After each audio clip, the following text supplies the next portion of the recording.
Subscribe करें ओम sacred ज्ञान को, साथ ही बेल आइकन को भी प्रेस करें ताकि हमारी कोई भी वीडियो आपसे मिस ना हो। मित्रों, पौष मास में शुक्ल पक्ष में पड़ने वाली एकादशी को पौष पुत्रदा एकादशी कहा जाता है। हिंदू धर्म में पुत्रदा एकादशी का बहुत महत्व है और सभी व्रतों में सबसे ज़्यादा महत्व एकादशी का ही होता है। इस दिन भगवान विष्णु की पूजा की जाती है। पौराणिक मान्यताओं के अनुसार पुत्रदा एकादशी पर विधि विधान से व्रत रखने पर संतान की प्राप्ति होती है। पुत्रदा एकादशी वर्ष में 2 बार आती है। पुत्रदा एकादशी सावन और पौष मास में पड़ती है। पुत्रदा एकादशी का शुभ मुहूर्त, महत्व और व्रत कथा क्या है, चलिए वो भी जानते हैं। इस बार पुत्रदा एकादशी व्रत का प्रारंभ 23 जनवरी शनिवार को रात्रि 8:55 पर होगा और व्रत की समाप्ति 24 जनवरी रविवार को 10:56 पर होगी। व्रत पारण 25 जनवरी सोमवार को सुबह 7:12 से 9:22 तक होगा।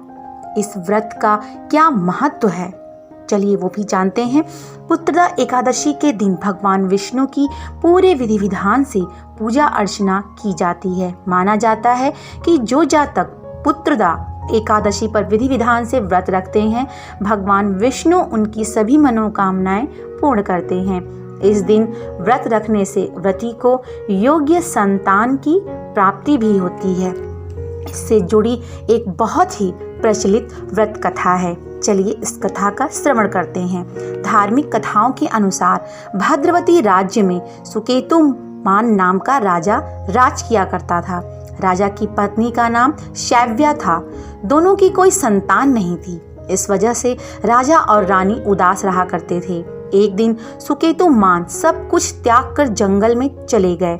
वहां राजा एक तालाब के किनारे बैठकर मृत्यु के बारे में सोचने लगे।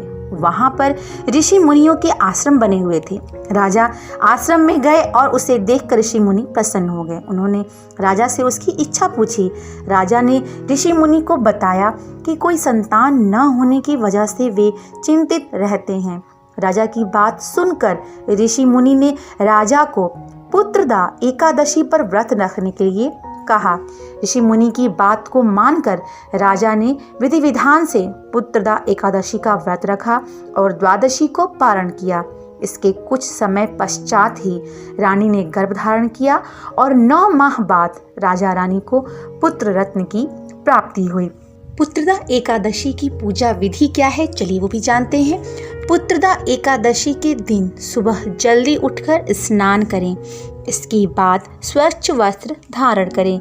भगवान विष्णु को पवित्र जल से स्नान कराएं। तत्पश्चात फिर भगवान विष्णु को पुष्प चढ़ाएं और उनके सामने घी का दीपक रखें। उसके बाद सच्चे और साफ मन से व्रत का संकल्प लें।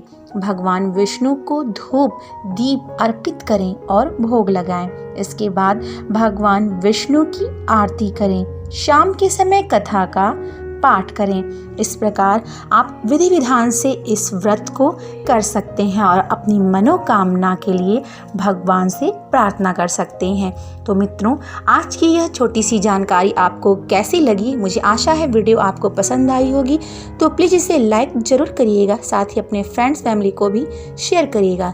चैनल पे फर्स्ट टाइम आए हैं तो प्लीज़ इसे सब्सक्राइब ज़रूर करें। फिर मिलूँगी मैं, तब तक के लिए हरि ओम।